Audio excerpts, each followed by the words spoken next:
হোয়াটসঅ্যাপে যদি আপনাকে আপনার প্রিয়জন কল করে তাহলে সে সময় আপনার পছন্দের গানটি আপনার প্রিয়জনের মোবাইল ফোনে রিংটোন হিসাবে বেজে উঠবে। তো এটি কিন্তু একটি মজার বিষয় যে আপনার পছন্দের গানটি আপনার প্রিয়জনকে শোনাতে পারছেন আপনার হোয়াটসঅ্যাপ রিংটোনের মাধ্যমে। তো এটি কিভাবে সম্ভব, কিভাবে করবেন আমি দেখিয়ে দিচ্ছি, মোবাইল স্ক্রিনটি লক্ষ্য করুন। প্রথমে আপনি আপনার হোয়াটসঅ্যাপ অ্যাকাউন্টে প্রবেশ করবেন, তারপর উপরে ডান পাশে কোনায় 3 ডট আইকন পাবেন, সেখানে ক্লিক করবেন। এবার এখানে সেটিং অপশনে ক্লিক করবেন, তারপরে এখানে নোটিফিকেশন অপশনে ক্লিক করবেন।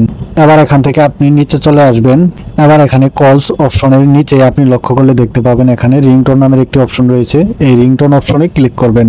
এবার কিন্তু আপনার হোয়াটসঅ্যাপ অ্যাকাউন্টের রিংটোনগুলো শো করছে। আপনি এখান থেকে নিচে চলে আসবেন, একেবারে নিচে আসার পরে আপনি এখানে একটি অপশন দেখতে পাবেন, এখানে অ্যাড রিংটোন নামের একটি অপশন রয়েছে, এখানে ক্লিক করবেন।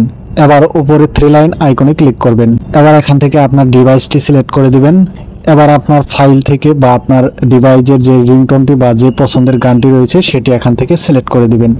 তো আপনার ডিভাইস থেকে আপনি যে রিংটোনটি সিলেক্ট করলেন সেটি কিন্তু এখানে শো করবে। আপনি এখান থেকে ওকে করে দেবেন, এখানে গোল মার্কে ওকে করে দেবেন। তারপরে নিচে এখানে আপনি ওকে অপশনে ক্লিক করবেন। এবার কিন্তু আপনার হোয়াটসঅ্যাপের রিংটোনটি সেট আপ হয়ে গেল, আপনার পছন্দের গানটি সেট আপ হয়ে গেল। এখন থেকে আপনার প্রিয়জন আপনার কাছে ফোন দিলে আপনার সেই পছন্দের গানটি কিন্তু সে শুনতে পারবে আপনার রিংটোন হিসাবে। কেউ কল দেওয়া মাত্রই কিন্তু এখন থেকে সে আপনার পছন্দের গানটি শুনতে পারবে।